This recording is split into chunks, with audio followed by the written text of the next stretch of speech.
pastores, seminaristas e santos de todo o mundo que compareceram ao seminário online Shincheonji, testemunhos sobre a profecia e o cumprimento do Apocalipse, a nova aliança de Deus. É um prazer. Eu sou o moderador Pyong Jae-jun.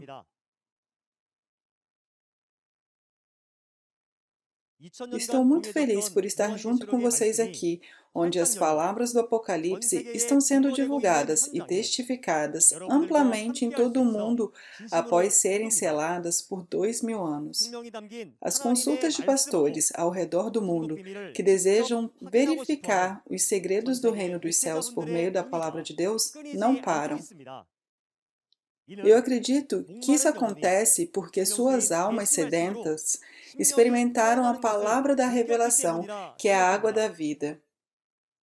Também gostaria de agradecer às emissoras de todo o mundo que estão tocando a trombeta por meio de transmissões ao vivo e noticiários em um momento em que as realidades do Apocalipse estão sendo proclamadas online. Começaremos o seminário agradecendo a Deus por guiar nossos passos para conhecer o verdadeiro significado do Apocalipse, a nova aliança de Deus. Oremos com o mesmo coração. Santo Deus Pai, cheio de amor e graça, muito obrigado por nos guiar hoje para o seminário online Shincheonji, testemunhos sobre a profecia e o cumprimento do Apocalipse, a nova aliança, para que possamos receber a bênção da palavra da vida e tornarmos um na verdade, para glorificar o Senhor. Pai, hoje é quando todas as profecias que Jesus nos deu 2000 anos atrás são cumpridas. Pai, todos os irmãos e irmãs da fé que esperam pelo seu reino estão unidos aqui em um coração para compartilhar o pão da vida, para receber a bênção e compartilhar a esperança. Por favor, derrame sua sabedoria do céu sobre nós para podermos entender completamente todas as palavras e gravar suas palavras em nossos corações. Todos nós acreditamos e temos esperança na promessa do Senhor e de Jesus. Pai, por favor, dê-nos um tempo precioso para perceber plenamente o seu propósito e relembrar a bênção da esperança por meio do cumprimento das suas promessas mais uma vez. Por favor, vista o líder da tribo que vai testificar a palavra neste momento com a plenitude do Espírito Santo e permita que este tempo seja o tempo de graça para nós e o tempo de elevar a glória para o Senhor. Agradecemos e oramos no santo nome de Jesus, que nos trouxe da morte para a vida. Amém. Gostaríamos de informar que o seminário online de hoje está sendo realizado em estrita conformidade com as regras de quarentena e distanciamento social. Hoje, continuando de Apocalipse 10, você aprenderá as palavras de Apocalipse 11 por meio do líder da tribo de Matias, Chamban-chik. Se resumirmos Apocalipse 11 em poucas palavras, seria duas testemunhas e a sétima trombeta. Neste capítulo, há uma promessa sobre as duas testemunhas. Vamos descobrir, eles são testemunhas de quem? O que essas duas testemunhas testificam. E foi dito em Apocalipse 10 que quando o sétimo anjo tocar a sua trombeta, vai cumprir o mistério de Deus, da forma como ele tinha anunciado aos seus servos, os profetas, não? Essa trombeta vai soar hoje no capítulo 11. Então, o que é esta trombeta? E o que ela faz? Vamos descobrir esse incrível mistério escondido neste momento. Vamos receber o líder da tribo de Matias, Chamban-chik, que testemunhará esse mistério. Uma grande salva de palmas, por favor.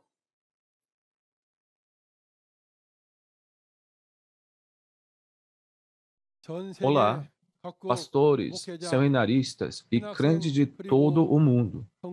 Tudo bem com vocês? Hoje, continuando da última vez, testificarei as palavras de Apocalipse 11, do testemunho sobre a profecia e o cumprimento do Apocalipse, a nova aliança de Deus.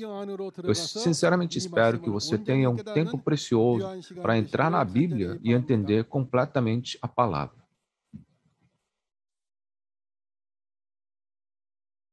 O título de Apocalipse 11 é As Duas Testemunhas e a Sétima Trombeta.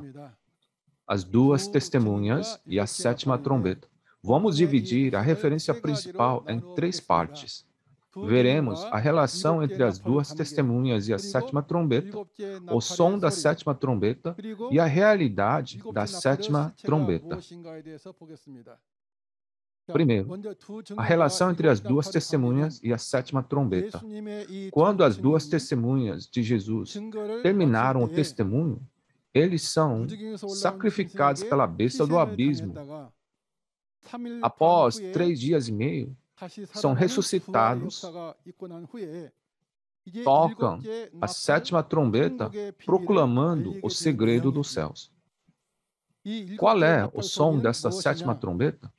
Como aprendemos em Apocalipse 10, 7, na última aula, é o mistério de Deus. Espero que você tenha em mente que é o mistério de Deus que nunca foi ouvido. Qual é o mistério? É sobre o reino do mundo se tornar o reino de Deus.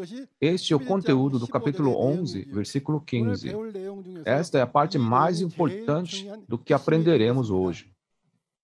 E por que se torna o reino de Deus? Os espíritos martirizados em Deus serão ressuscitados. E aqueles que estão vivos serão transformados. E a vida eterna será realizada. Esse é o conteúdo do mistério da 1 Coríntios 15, 51 a 54. E qual é a realidade da sétima trombeta? Em suma, é o novo João, o pastor prometido do Novo Testamento. Então, quem é esse novo João?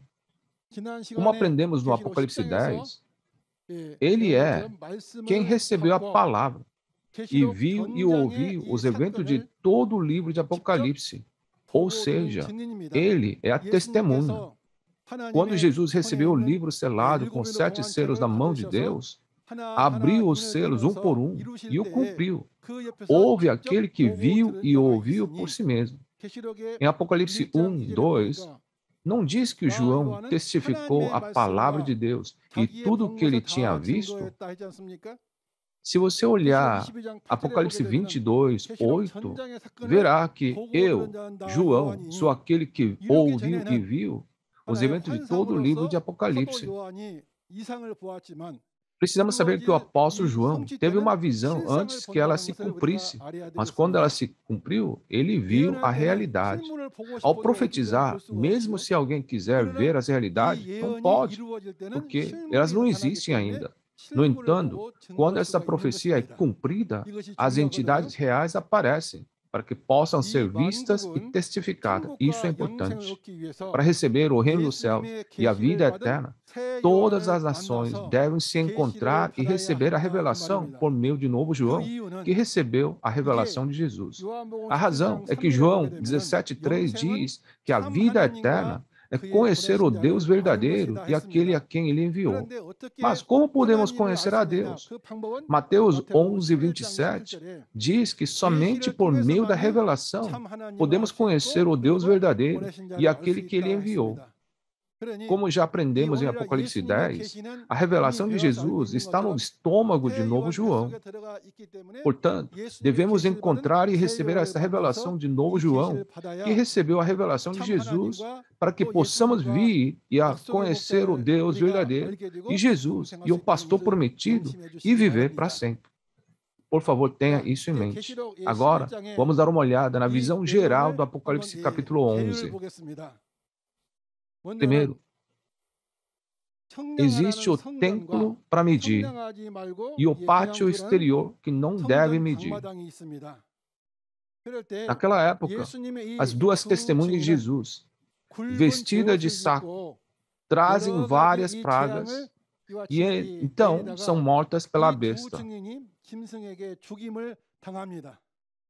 No entanto, depois de 3 dias e meio, eles recebem um sopro de vida e são ressuscitados. Então, a 7ª trombeta soa. É um mistério maravilhoso que o reino de Deus será estabelecido nesse mundo quando a 7ª trombeta soar. Por favor, mantenha essas 5 coisas em mente primeiro. Vamos ler Apocalipse 11, 1 a 2 juntos. Apocalipse 11, 1 a 2. Deram-me um caniço semelhante a uma vara de medir, e me disseram: Vá, e meça o templo de Deus e o altar, e conte os adoradores que lá estiverem. Exclua, porém, o pátio exterior, não o meça, pois ele foi dado aos gentios. Eles pisarão a cidade santa durante 42 meses. Você leu bem. Este capítulo é a continuação do Apocalipse, capítulo 10. E em todo o livro do Apocalipse, há uma pessoa, eu, como em eu vi ou eu olhei. Todos nós sabemos que ele era o apóstolo João antes que as coisas se cumprissem. Mas na hora do cumprimento, ele é o novo João. Nos versículos da referência, ele recebe um caniço como uma vara de medir.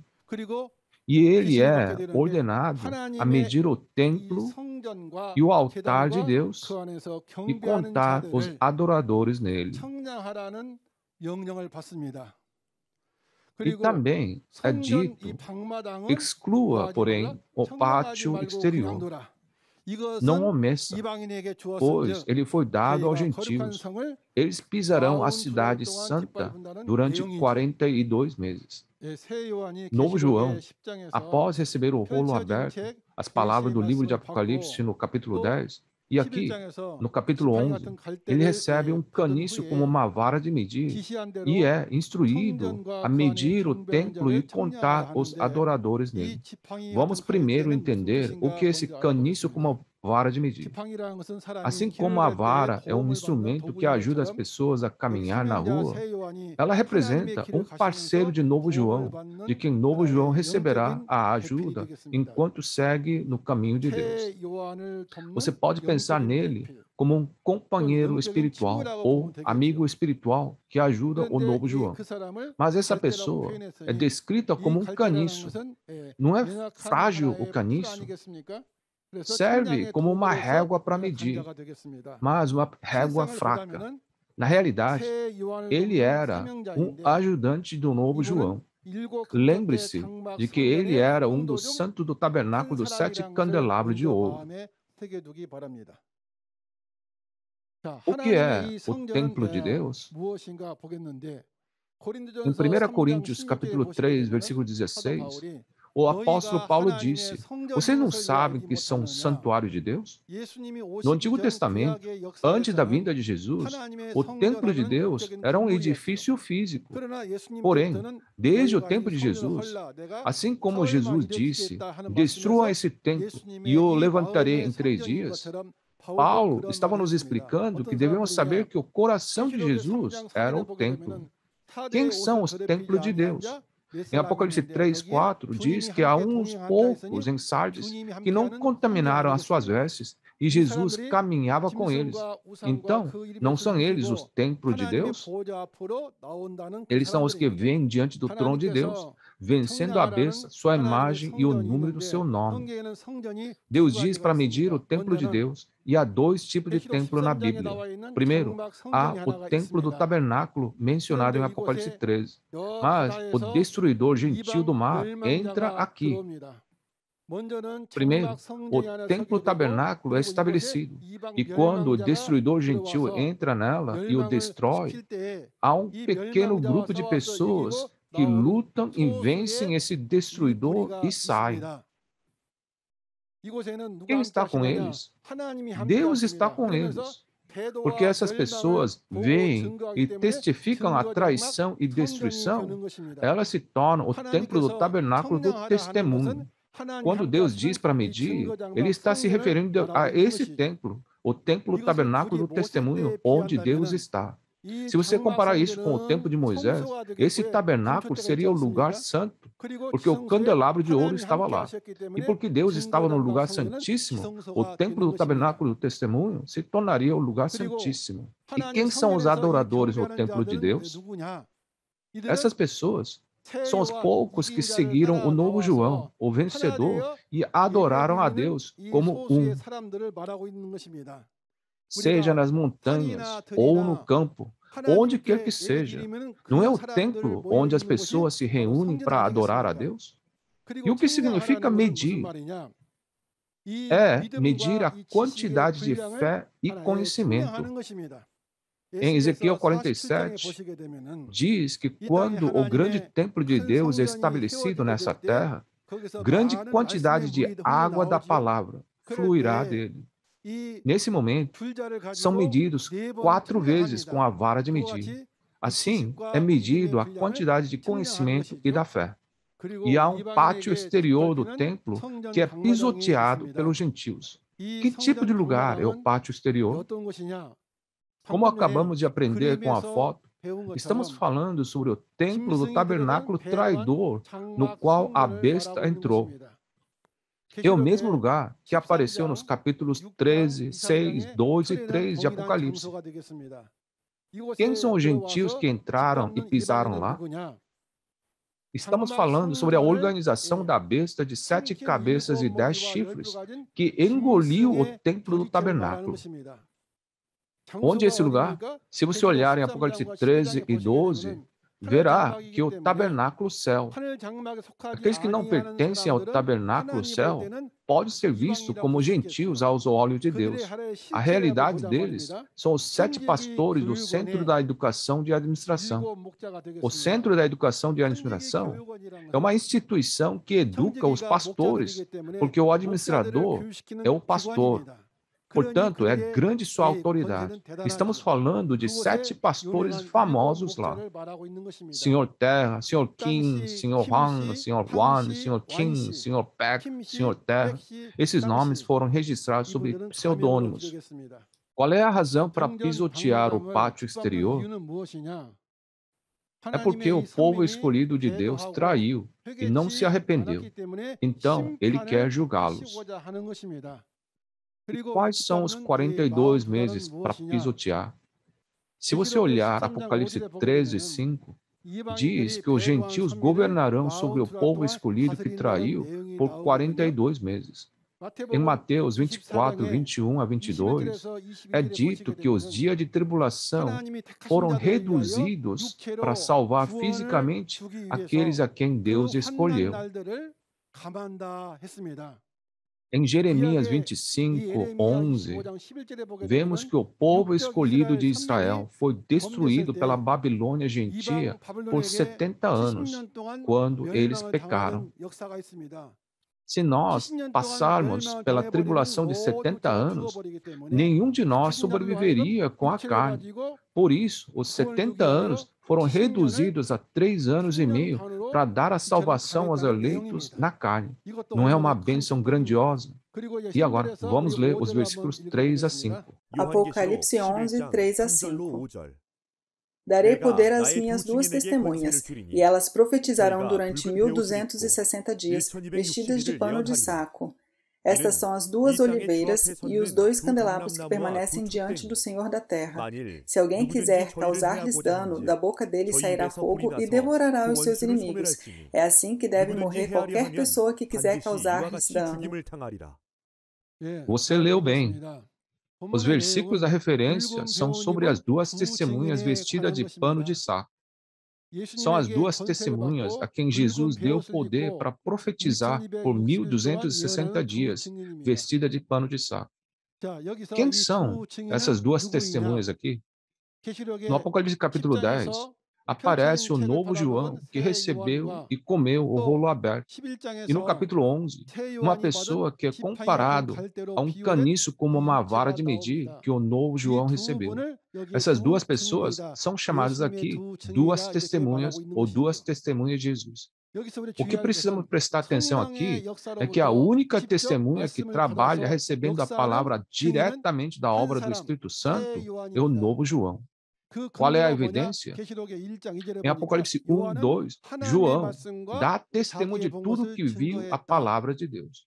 E Apocalipse 22, 8 diz: Eu, João, sou aquele que ouviu e viu estas coisas. Isso limita apenas uma pessoa, certo? E diz que estão vestidos de pano de saco. O que é esse pano de saco? Isso representa as palavras que exortam ao arrependimento dos atos que levam à morte. Diz que as duas testemunhas profetizam por 1260 dias, vestidas de pano de saco. Os israelitas vestem de pano de saco e lamentam quando se arrependem de seus pecados ou quando alguém morre. Esta é uma parábola comparado ao costume de Israel. Você pode ver isso claramente em Lucas 10, 13. Portanto, vestir de pano de saco significa fazer o arrependimento. E as profecias são sobre o futuro, não é? Em Amós, capítulo 3, versículo 7, é dito: Deus revela seu plano primeiro aos seus servos, os profetas, antes de fazê-lo. Portanto, essas testemunhas receberam o que iria acontecer no futuro pelo Senhor e profetizaram sobre isso. E as duas testemunhas também são chamadas duas oliveiras e dois candelabros. Veremos o que são as duas oliveiras e os dois candelabros. E se são pessoas, quem são elas? Essas duas oliveiras referem-se às duas testemunhas que servem ao Senhor na terra. Em Zacarias 4, 11 a 14, é dito que as duas oliveiras são duas testemunhas que servem ao soberano de toda a terra. Portanto, o testemunho dessas pessoas será o testemunho de Jesus. Não seria exagero dizer que eles falam em nome de Jesus. Além disso, eles são chamados de dois candelabros. Mostra que eles estão com 7 espíritos das 7 lâmpadas diante do trono de Deus. Isso é mostrado claramente no Apocalipse 4, 5. E as duas testemunhas são duas oliveiras. Vamos dar uma olhada no porquê essas oliveiras são necessárias. Para nós, crentes, não devemos receber a Jesus quando Ele retornar. Está escrito que só os que preparam o azeite podem encontrar o noivo Jesus, que é a luz, segundo Mateus capítulo 25. Somente as virgens sábias que preparam as lâmpadas e o azeite podem recebê-lo. Com relação à lâmpada, o Salmo 119, 105 diz que a palavra de Deus é a lâmpada. E o azeite? Se você olhar Êxodo 27, 20, diz que as azeitonas são prensadas para fazer azeite, que é usado para acender as lâmpadas. Levítico 24, 1 a 3, diz a mesma coisa. Assim como o azeite sai da oliveira, porque as oliveiras são duas testemunhas, a palavra do testemunho das duas testemunhas se torna o azeite. Portanto, somente aqueles que receberem a palavra das duas testemunhas podem se tornar virgens sábias e receber a Jesus, o noivo, o fato surpreendente. E diz: se alguém quiser lhes causar dano, da boca deles sairá fogo que devorará os seus inimigos. Será que o fogo físico sairá da boca das duas testemunhas e incendiar seus inimigos? Você deve saber que isso é uma parábola. Como você sabe bem, fogo se refere à palavra de julgamento de Deus.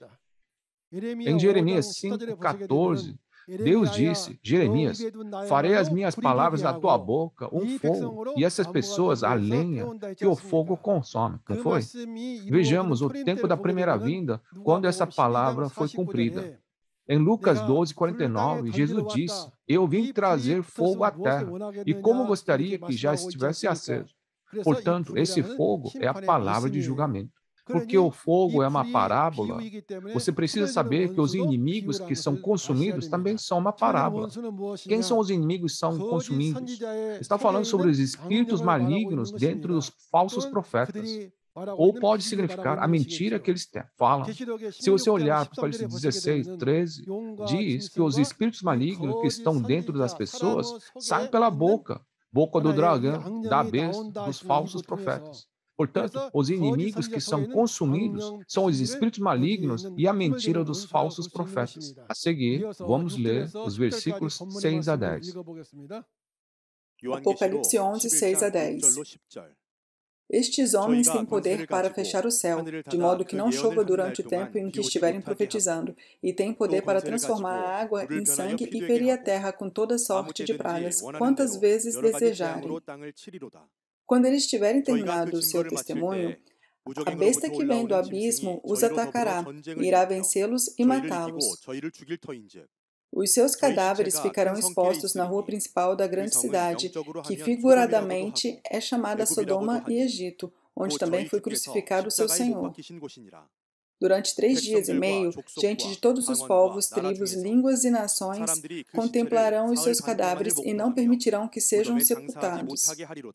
Os habitantes da terra se alegrarão por causa deles e festejarão, enviando presentes uns aos outros, pois esses 2 profetas haviam atormentado os que habitam na terra. Você leu bem. Os versículos da referência são sobre o evento em que as 2 testemunhas são mortas após lançarem várias pragas. Vejamos as várias pragas que foram lançadas pelas 2 testemunhas aqui. Diz que eles fecharam o céu para que não chovesse. E também diz que eles transformaram as águas em sangue. Será possível que esses 2 homens fechem o céu para não chover? Devemos primeiro saber que isso é dito em parábolas. Então, o que isso significa?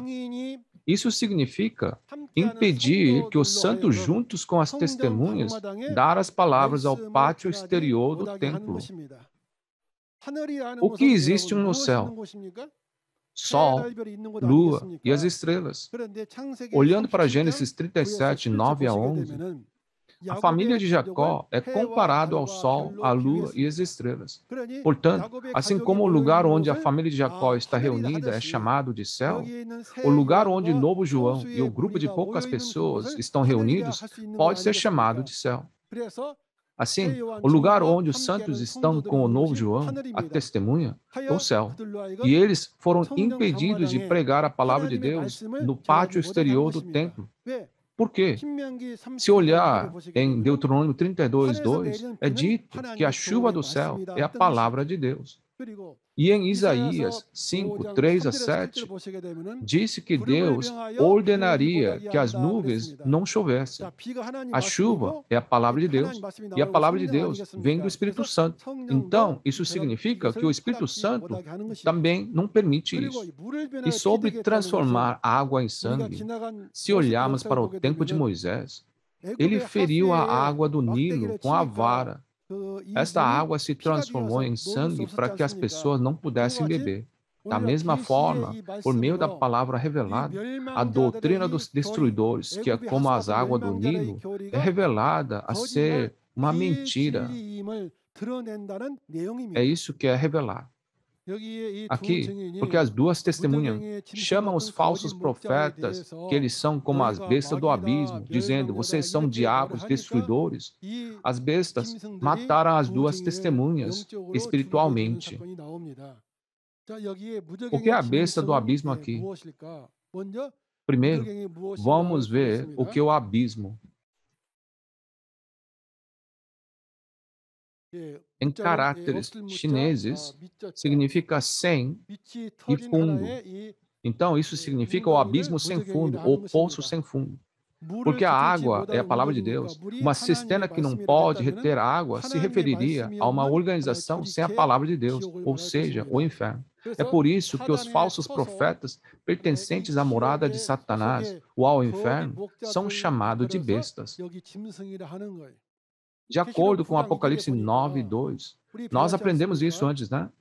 Diz que os gafanhotos que são bestas com o diabo dentro deles saem do abismo e torturam o povo do tabernáculo de Deus. E se você olhar em Provérbios 30, 2 e 3, não se trata de uma besta física, mas de uma pessoa que não conhece a Deus e a palavra de Deus. Portanto, a besta do abismo se refere a um falso pastor que pertence à morada de Satanás ou inferno. O que significa as duas testemunhas terminaram seu testemunho? Quando essas duas testemunhas falaram tudo o que tinha que falar, o testemunho termina. Se eles disserem, porque você fez isso e aquilo, você pertence ao diabo e você é o destruidor, isso é o fim. Diz que a besta mata as duas testemunhas. Uma testemunha é um que dá testemunho. Assim, se a besta impede a testemunhos de testemunhar, é o mesmo que condená-los à morte. É porque a besta está ligado com os poderes do mundo. Sobre a grande cidade onde os cadáveres das duas testemunhas estão expostos. Se fossem cadáveres físicos, onde deveriam estar? Eles deveriam estar nos túmulos. Mas como foi dito que eles estavam na grande cidade, o cadáver aqui é um cadáver espiritual. E a grande cidade também é uma grande cidade espiritual. A grande cidade era o templo tabernáculo onde Deus trabalhava. Eles tinham cerca de 80 igrejas filiais. Então, eles eram uma grande cidade. Quão grande eles eram, já que o poder do destruidor veio e se uniu também. Portanto, a grande cidade se refere ao templo do tabernáculo que se tornou gentil. Aqui, nesse templo do tabernáculo, quem entrou nele? Os destruidores entraram e juntaram forças. Então, ela se tornou uma grande cidade. E esse cadáver se refere a um estado em que essas duas testemunhas não podiam testemunhar mais. Então, eles podem ser vistos como mortos ou cadáveres. E essa grande cidade era figuradamente chamada de Sodoma e Egito, e onde também seu Senhor foi crucificado. Por quê? De acordo com Oséias 12:10, Deus mostrou muitas visões, certo? Isso significa que ele não mostrou as entidades reais. E também é dito que Deus contou parábolas por meio dos profetas. Sodoma é um lugar que foi destruído, e a corrupção do tabernáculo é comparado à de Sodoma que foi destruída. Dá para imaginar quão corruptos eles eram. E o Egito, o que significa? Significa que são como o Egito, do qual Moisés e Arão lutaram contra o rei Faraó, que interrompeu a obra de Deus. Também hoje, duas testemunhas são mortas aqui enquanto lutavam contra a força do mal. E diz que é o mesmo lugar onde Jesus foi crucificado. Jesus não tinha pecado. Refere-se a Jerusalém rebelde que matou Jesus, que é inocente. Em Mateus 16:21, Jesus disse que ele deveria subir a Jerusalém e ser morto, e então ressuscitar no terceiro dia. Da mesma forma, hoje também a testemunha é morta dessa maneira. Na primeira vinda, Jesus foi morto fisicamente, mas na segunda vinda, as duas testemunhas são mortas espiritualmente. E essa é a diferença. Diz que os homens de todos os povos, tribos, línguas e nações olharão para seus cadáveres. Quem são eles? Podemos dizer que são os santos do tabernáculo que pertencem ao destruidor e membros das igrejas tradicionais, como os povos, tribos, línguas e nações. Por quê? Em Apocalipse 13:7, é dito que essa besta tem autoridade sobre tribos, povos, línguas e nações. Por isso, precisamos saber que essas pessoas pertencem à besta com quem o diabo está. Apocalipse 17:15 é o mesmo. E diz que eles contemplaram os seus cadáveres por 3 dias e meio. Contemplar significa estar olhando. Significa que eles estavam zombando e olhando como as testemunhas não podiam mais testificar ou profetizar. Os dois ficaram espiritualmente mortos porque não puderam testificar ou profetizar, ou seja, não foram capazes de cumprir seu dever. Isso é contemplar por 3 dias e meio. Qual é a realidade? Ninguém sabia até que a profecia foi cumprida. Mas, quando isso se cumpre, aparecem entidades reais. Esse período, o prazo real de 3 dias e meio, foi 30 de janeiro de 1981 a 2 de fevereiro de 1981. 3 dias e meio. E quando ela é cumprida, conheceremos as realidades. E diz que não permitirão que sejam sepultados. Os cadáveres físicos são enterrados em um túmulo, mas, como são cadáveres espirituais, não podem ser enterrados em túmulo. Vamos descobrir o que significa o túmulo. O túmulo está se referindo à igreja do destruidor. Em Lucas 11:44, Jesus disse aos escribas e fariseus que invadiram a Jerusalém que eles eram túmulos não marcados. E em Mateus 23:27, ele chamou de sepulcros caiados. Um túmulo não marcado. Os homens andam sobre o túmulo sem saber. E os sepulcros caiados de branco, porque é pintado de branco, as pessoas não sabem que é um túmulo. Isso está falando sobre a igreja dos destruidores. Não permitir que sejam sepultados significa que as duas testemunhas não serão permitidas a se unir à sua denominação. Você aceitaria as pessoas que chamam você de demônio ou destruidor em sua congregação? E o que significa que se alegrarão e festejarão enviando presentes uns aos outros. Agora que as duas testemunhas pararam de julgá-los e não escutam mais o julgamento, então trocaram palavras de alegria entre si mesmos, como se fosse um presente. Vamos ler os versículos 11 a 14. Apocalipse 11, 11 a 14. Mas, depois dos 3 dias e meio, entrou neles um sopro de vida da parte de Deus, e eles ficaram em pé, e um grande terror tomou conta daqueles que os viram. Então eles ouviram uma forte voz dos céus que lhes disse: subam para cá. E eles subiram para os céus numa nuvem, enquanto os seus inimigos olhavam. Naquela mesma hora houve um forte terremoto, e 1/10 da cidade ruiu. 7.000 pessoas foram mortas no terremoto. Os sobreviventes ficaram aterrorizados e deram glória ao Deus dos céus. O segundo ai passou, o terceiro ai virá em breve. É sobre as duas testemunhas que receberam o sopro de vida e ressuscitaram depois de 3 dias e meio. Diz que as duas testemunhas receberam o sopro de vida e ficaram em pé. O que é o sopro de vida? O sopro de vida, em letra chinesa, é composto de 2 caracteres: viver, vida, e energia, sopro. Assim, sopro de vida se refere à energia que faz a pessoa viver. Sopro de vida na Bíblia é a palavra de Deus. A Bíblia mostra que a palavra de Deus, ou seja, o sopro de vida, entra na pessoa e essa pessoa volta à vida.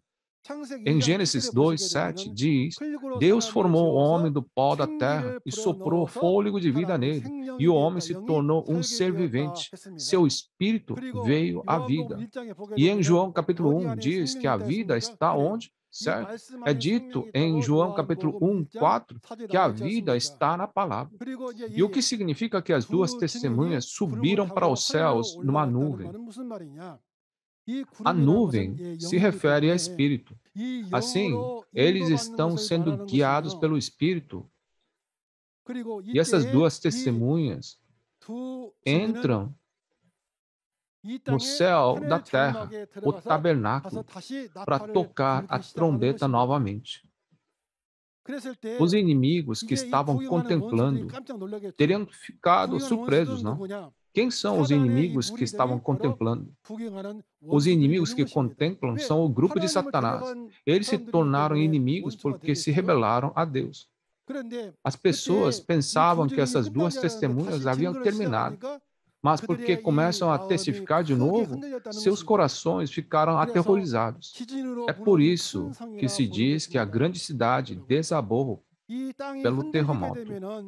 Assim como um terremoto ocorre quando o chão treme, sacudir o coração das pessoas é chamado de terremoto.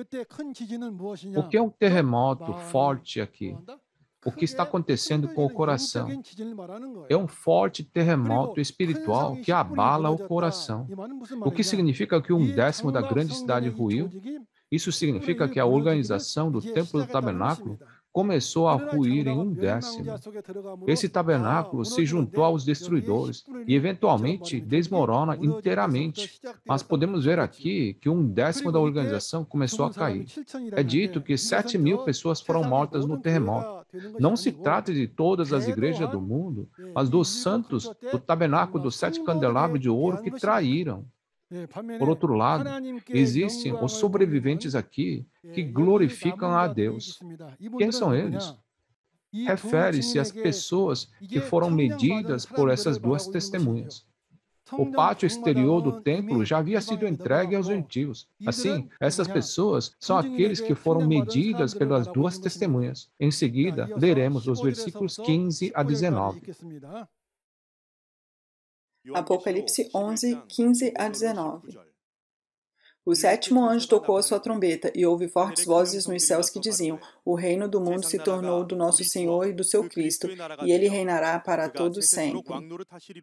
Os 24 anciões que estavam assentados em seus tronos diante de Deus prostraram-se sobre seus rostos e adoraram a Deus, dizendo: Graças te damos, Senhor Deus Todo-Poderoso, que és e que eras, porque assumiste o teu grande poder e começaste a reinar. As nações se iraram, e chegou a tua ira. Chegou o tempo de julgares os mortos e de recompensares os teus servos, os profetas, os teus santos e os que temem o teu nome, tanto pequenos como grandes, e de destruir os que destroem a terra. Então foi aberto o santuário de Deus nos céus, e ali foi vista a arca da sua aliança. Houve relâmpagos, vozes, trovões, um terremoto e um grande temporal de granizo. Você leu bem. O conteúdo do texto é sobre a sétima trombeta e o reino de Deus. Quando a sétima trombeta soar, o reino do mundo se torna o reino de Deus. E esta sétima trombeta é o conteúdo mais importante do texto. Qual é o conteúdo? É sobre a vitória de Deus e a salvação de Deus que se desdobra nessa terra. Como aprendemos em Apocalipse 8 e 9, qual era o conteúdo da primeira à sexta trombeta? O conteúdo era anunciar a destruição do povo escolhido de Deus. No entanto, o conteúdo da referência é a sétima trombeta, e é o mistério de Deus. Não aprendemos isso em capítulo 10, 7? Você lembra? Diz que quando o sétimo anjo tocar a sua trombeta, vai se cumprir o mistério de Deus, da forma como ele o anunciou aos seus servos, os profetas. Qual é o conteúdo? Que o reino do mundo vai se tornar o reino de Deus. Um segredo incrível. Até agora, quando falávamos sobre o reino de Deus, pensávamos no lugar onde iríamos depois da morte. Mas aqui diz que quando o sétimo anjo tocar a trombeta, o reino do mundo, onde a morte reina, vai se tornar o reino de Deus, onde a vida reina. E desse ponto em diante, Jesus voltará e reinará nessa terra para todo sempre.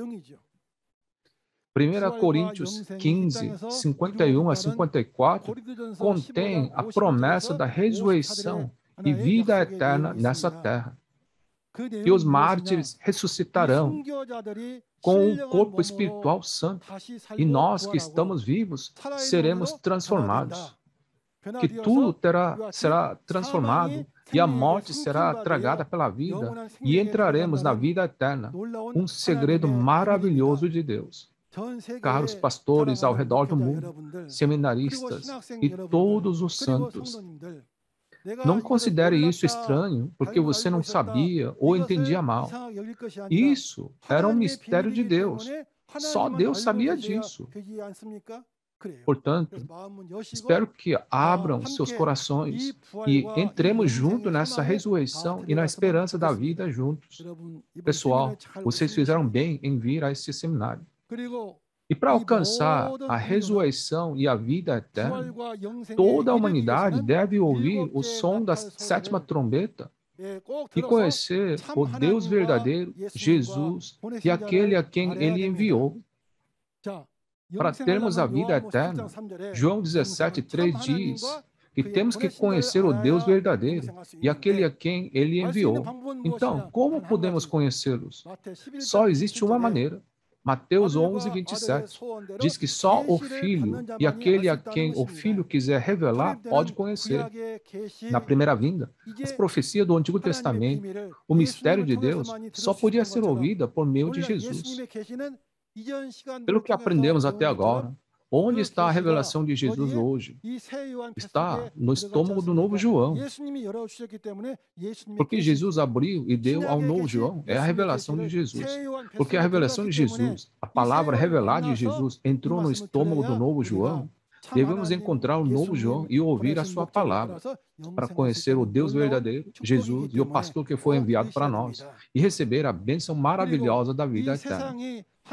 E o que vai acontecer quando esse mundo se torna o reino de Deus? Diz que os gentios ficarão irados. Por quê? Os gentios ficarão irados porque o reino do mundo que eles controlavam vai se tornar o reino de Deus e eles serão julgados no final. Por isso ficarão irados. Mas os céus e a terra foram criados por Deus, não foi?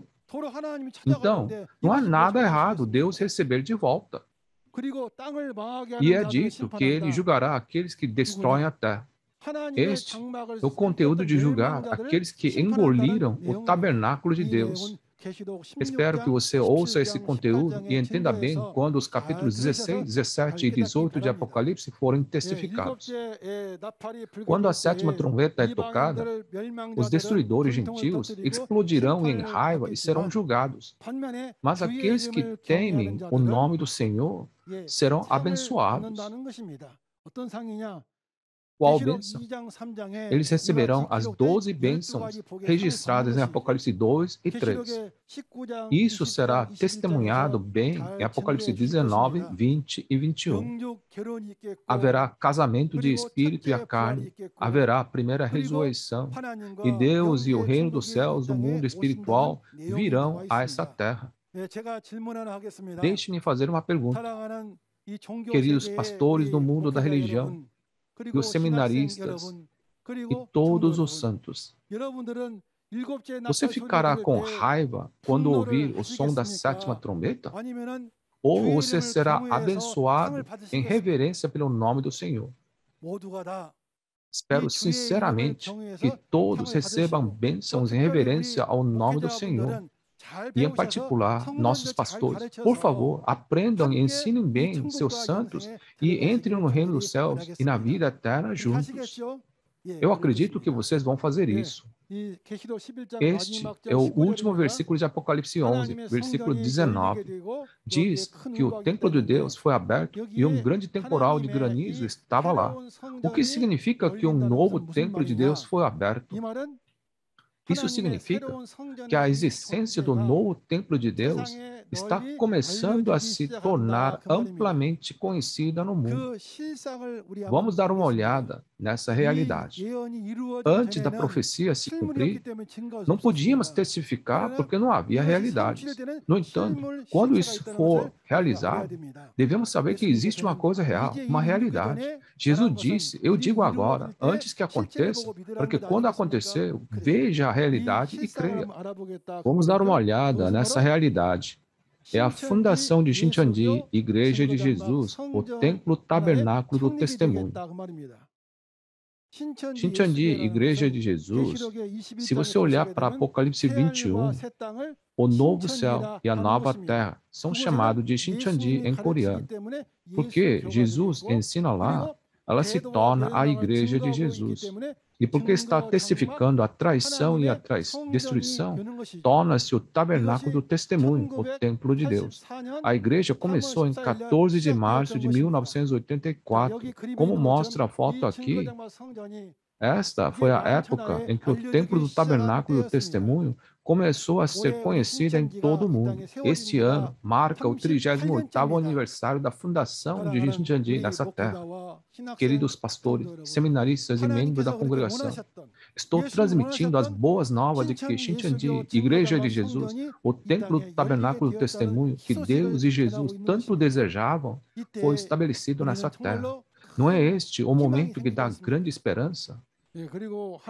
E quando o templo de Deus foi aberto, havia um grande temporal de granizo no templo. Desde que o templo foi aberto, você podia olhar para dentro e ver o que estava dentro. Viu a Arca da Aliança, relâmpagos, vozes, trovões e, por último, um grande temporal de granizo. A Arca da Aliança é um recipiente que contém a aliança. Assim, a palavra da aliança se torna a arca da aliança. E sobre o relâmpago, isso mostra o rápido movimento dos espíritos. E haver a voz e trovões pode ser entendido como a voz de Deus, o trovão de Deus. Então, isso está referindo sobre a voz de Deus, da governança de Deus. E o que mais está no templo? Diz que havia um grande temporal de granizo. Existem muitos que ensinam que esse grande temporal de granizo é uma bomba nuclear ou bomba atômica. Se esta é uma bomba nuclear, não deveria guardar em armazém de arsenal? Não no templo de Deus. Portanto, isso é um mandamento do homem e devemos examinar a realidade. O que é granizo? Não se torna granizo quando a chuva congela? Porque a chuva é a palavra de Deus, a palavra da ira, e o pastor que recebeu a palavra da ira torna-se grande granizo. Portanto, a palavra da ira é granizo, e o pastor que recebeu a palavra se torna granizo também. Vamos concluir Apocalipse capítulo 11. Duas testemunhas e sétima trombeta. O título é As Duas Testemunhas e a Sétima Trombeta. Como eu disse no início, quando essas duas testemunhas de Jesus terminaram seu testemunho, elas foram sacrificadas pela besta que subiu do abismo e ressuscitaram 3 dias e meio depois, e então sopraram a sétima trombeta. O som dessa sétima trombeta era o segredo de Deus, como visto em Apocalipse 10, 7. Era um segredo que só Deus conhecia. O que falava? Que o reino do mundo, governado pela morte, se torna o reino de Deus, onde a vida reina, um incrível mistério. O mais importante conteúdo do Apocalipse 11 é esta, Apocalipse 11, 15. Ao se tornar o reino de Deus, os mortos vivem novamente em corpos espirituais santos. E nós que estamos vivos também somos transformados e a vida eterna é realizada. Esta última trombeta em 1 Coríntios 15, 51 a 54 é cumprida aqui. Espero que toda a humanidade encontre o novo João, a sétima trombeta hoje, e receba a revelação de Jesus. Conheça o verdadeiro Deus e Jesus e o verdadeiro pastor, e entre no reino dos céus e na vida eterna. Eu sinceramente oro e abençoo em nome de Jesus. De acordo com a Bíblia, de acordo com João 17:3 e Mateus 11:27, a vida eterna é conhecer o Deus verdadeiro e aquele a quem ele enviou. É dito que a única maneira de conhecer Deus é receber a revelação de Jesus. Portanto, espero que você encontre o novo João, que recebeu a revelação de Jesus, aprenda bem a palavra e entre no reino dos céus e na vida eterna juntos. Vou terminar o testemunho do capítulo 11 da profecia e o cumprimento do Apocalipse, a nova aliança de Deus aqui. Existe uma Bíblia, um Deus, um céu, e nós somos um. Vamos gritar juntos? Nós somos um. Obrigado a todos por ouvirem até o fim. Vamos oferecer uma oração ao nosso Deus Pai. Deus Pai, o Criador dos céus e da terra, somos extremamente gratos ao Senhor. Nesse momento, quando as palavras do Apocalipse, da nova aliança que você, Pai e Jesus tanto desejavam, estão sendo cumpridas. E o presidente Shincheonji recebeu a palavra revelada de acordo com suas promessas, viu todos os eventos e agora com os 12 líderes das tribos que foram ensinados por ele, estão testificando a palavra de Apocalipse com o presidente na liderança. Acreditamos que esta é a bênção do céu e o amor do Senhor. Pai, por favor, abra nossos corações e permita que sejamos movidos pelo Espírito Santo para que nossos pastores, seminaristas e crentes em todos os países ao redor do mundo que ouvirem essas palavras hoje possam entender. E, acima de tudo, oro sinceramente para que o Senhor ajude nossos pastores a entender bem a palavra, ensine bem sua congregação e os conduza ao céu e à vida eterna juntos. Em nome do amado Jesus, eu oro para que graça e amor sem limites estejam para sempre com todos que ouviram essas palavras. Amém. O dragão vermelho que entrou no céu. Parece tão estranho, não é? Haveria alguma besta com essa aparência na Terra?